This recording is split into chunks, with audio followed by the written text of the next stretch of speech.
ద్వాదశ రాశి ఫలాల కార్యక్రమంలో ఈ క్రమాన్న 8వ రాశి అయిన వృశ్చిక రాశి యొక్క ఫలితాన్ని పరిశీలిద్దాం.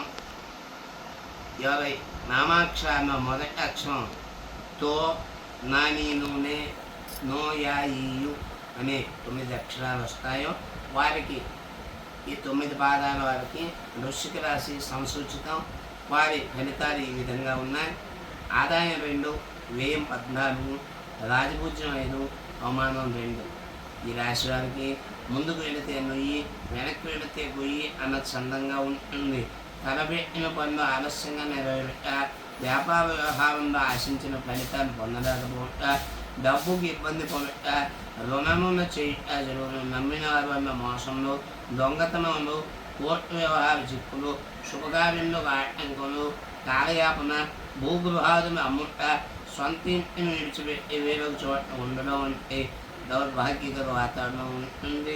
బంధుమిత్రుల విరోధాలు, దెబ్బలు తగులుట, ఎముకలు విరుగుట, శరీర ఆరోగ్యం బాగుండకపోవట, మనశ్శాంతి లేకపోవట జరుగును.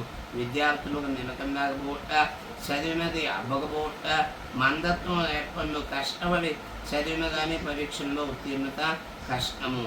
ఉద్యోగస్తులకు అధికారులు వలన మాట ఇబ్బంది, ప్రమోషన్లకు ఆటంకము, ఇష్టం లేని ప్రదేశాలకు బదిలీలు జరుగును.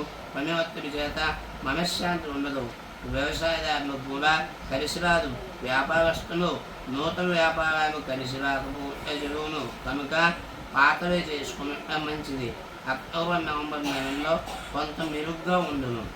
మొత్తం మీద ఈ రాశి వారు గురువారులకు జపాలు, దానాలు, ద్వాదశ జ్యోతిర్లింగాల్లో ఏదో ఒక జ్యోతిర్లింగ దర్శన మరియు విష్ణు సహస్రనామ పారాయణ, గోవుని పూజించుట, లలితా సహస్రం పఠించడం కానీ ధ్యానం చేసుకోవాలని కానీ జరపమని సూచన.